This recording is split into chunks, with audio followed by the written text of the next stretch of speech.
Bonsoir à tous, ravi de vous retrouver dans l'actualité de ce jeudi 27 novembre. Un journaliste malmené au conseil municipal de Montauban, la mobilisation étudiante dans le flou et l'AFPA peut être le moyen de trouver une nouvelle voie professionnelle. Mais pour commencer, le président de la République, qui ouvrait ce matin la conférence environnementale 2014 à l'Élysée, s'est exprimé sur le dossier de Sivins. François Hollande a qualifié la mort de Rémi Fraisse de drame pour sa famille et pour la nation. Il a également annoncé la mise en place d'un modèle de démocratie participative, autrement dit un référendum local pour tous les chantiers d'envergure tels que Sivins. Montauban, à nouveau à la une de l'actualité. Mardi, un journaliste s'est fait sortir manu militari du conseil municipal à la demande du maire Brigitte Barège.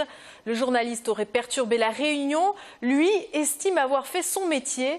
Michel Lecomte, qui avait déjà eu maille à partir avec la municipalité de Montauban dans l'exercice de sa profession, vient d'écoper d'un arrêt de travail d'1 semaine. Jean-Marc Lucas et Alain Saurat.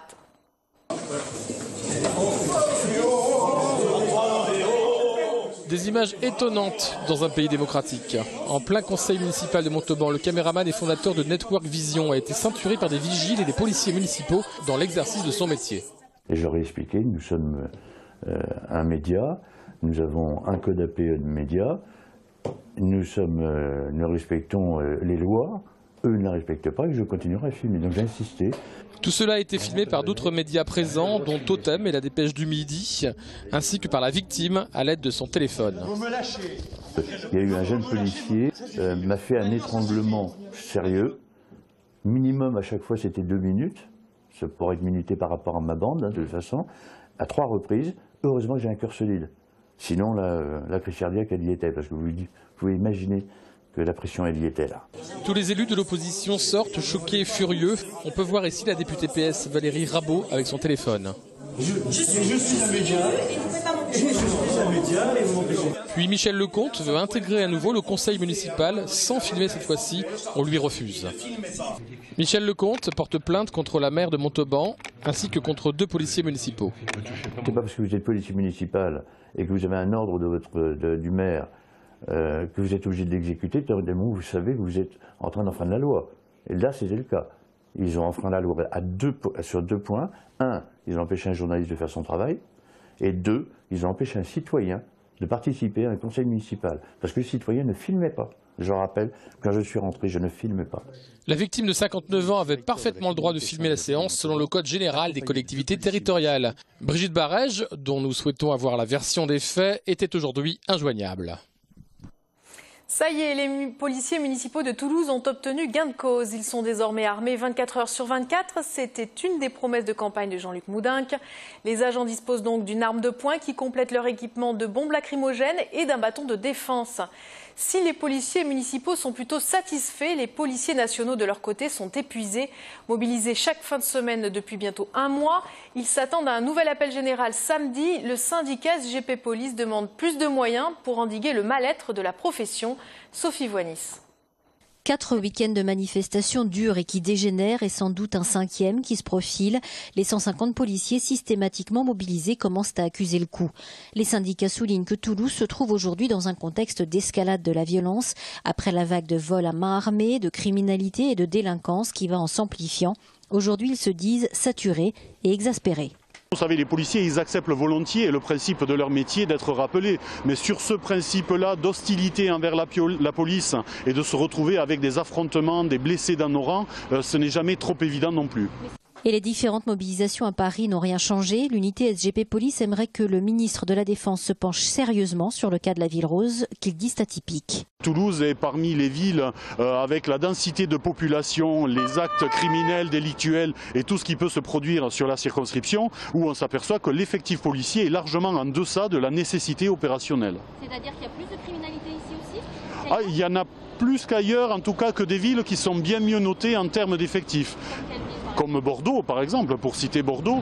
Bordeaux qui a moins de population, moins de délinquance et beaucoup plus de policiers. Donc au ratio, on va dire que les conditions de travail des policiers de nos collègues à Bordeaux sont bien meilleures qu'à Toulouse. Les syndicats demandent donc 150 policiers supplémentaires affectés à Toulouse très vite. Selon eux, si on ne prend pas rapidement la mesure des nécessités, avec les débordements attendus encore ce week-end et pour les fêtes de fin d'année, la situation risque fort de leur échapper.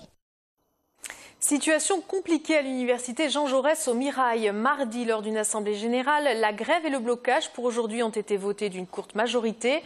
Dans les faits, c'est une journée banalisée qui a été décrétée par le président de l'université Jean-Michel Minovès. Mais une manifestation non déclarée en préfecture a quand même eu lieu à Toulouse cet après-midi avec près de 400 manifestants. Vous en voyez des images. Le mouvement commence à se scinder. Le syndicat UNEF s'y reconnaît toujours sur le fond, mais plus sur la forme. On écoute Leïla Laporte au micro de Marlène Canal. On est conscient qu'il n'y a pas forcément que des étudiants du Mirail, c'est bien là le problème, c'est que lors des assemblées générales, tous les étudiants du Mirail sont appelés, sauf qu'il y a énormément de gens qui viennent d'ailleurs, et c'était aussi eux qui arrivent à tenir le mouvement jusqu'à maintenant et qui arrivent à pousser les étudiants à aller à des manifestations qui ne sont pas surveillées ou encore à des blocages de l'université assez dégradants. Ils sont de plus en plus nombreux. De plus, l'occupation de la fac renforce aussi ce mouvement. À l'heure actuelle, on a environ 50 personnes qui occupent l'université. Les gens qui bloquent sont environ plus d'une centaine. Donc ça fait quand même beaucoup de gens qui viennent sur l'université simplement pour bloquer l'université. Face à énormément d'étudiants qui sont contre, mais qui ne sont pas encore assez pour se mobiliser face à ce blocage. Ça fait donc environ 5 ans que je suis sur l'université. Pendant le mouvement des retraites sous Sarkozy, c'était les syndicats qui tenaient le mouvement. Là, à l'heure actuelle, on se fait clairement dépasser par l'ensemble des autonomes. Et donc oui, moi personnellement, c'est la première fois que je vois ça. Et c'est assez inquiétant pour la suite du mouvement car ça part dans tous les sens. Changer de métier, c'est parfois une idée tentante, mais vers qui se tourner, comment faire et plus simplement, par quoi commencer?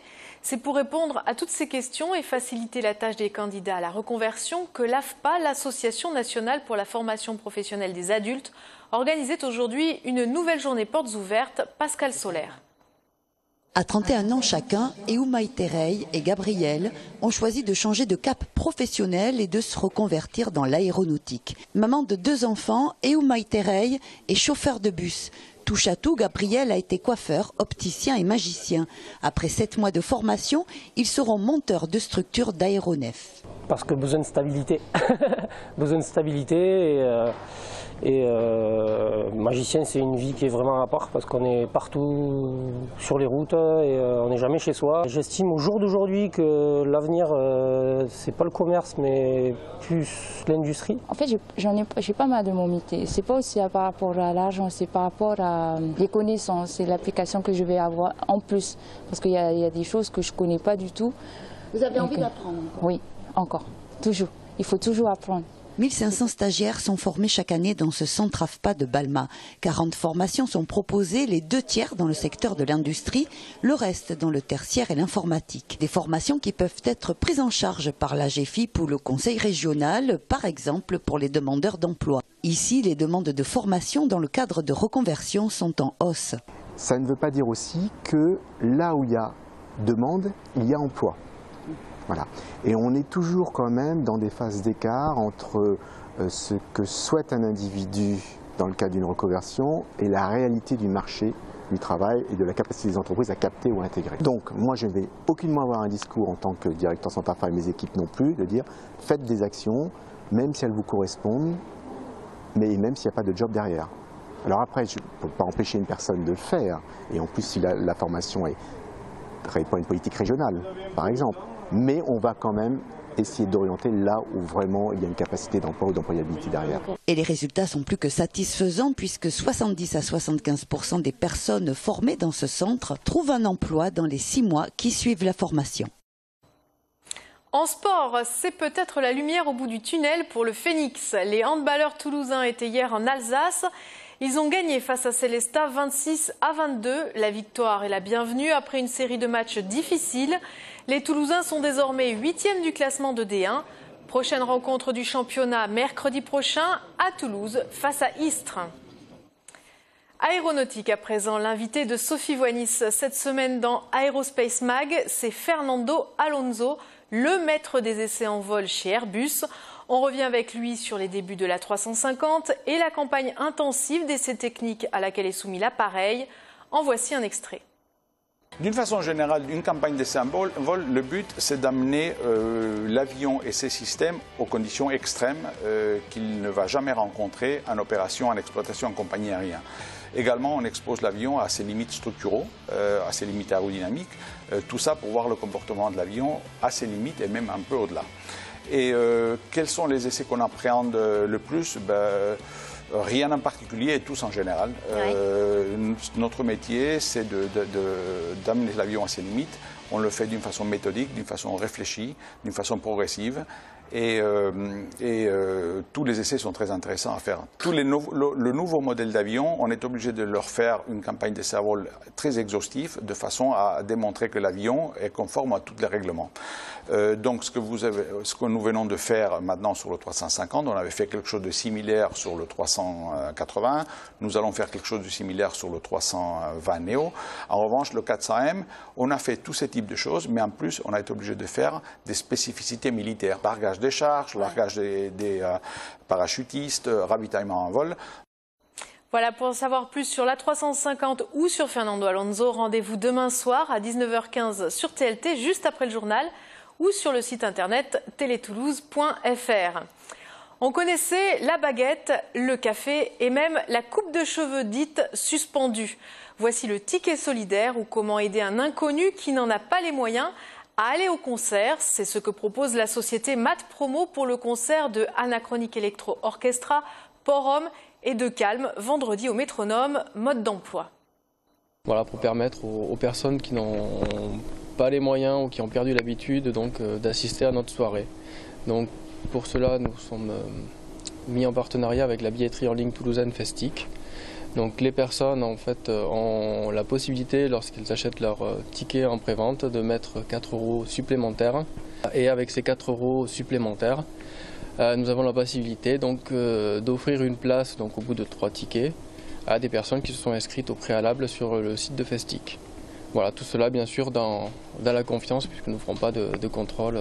On a surtout eu cette idée en fait pour inciter les gens à faire cette opération, que tous les producteurs s'en inspirent et puis qu'ils le proposent à leur public tout simplement. Bien loin d'imaginer qu'une journée ça se tabasse. Un jour de mai, bonjour pour un casse, une fille tant désirée, idole de l'interclasse. C'était un jour de mai, quelque peu affolé, un jour de mai. C'était de Calme. C'est la fin de ce journal. Merci de nous avoir suivis. Prochain rendez-vous avec l'actualité demain à 19h sur TLT. Je vous souhaite une excellente soirée.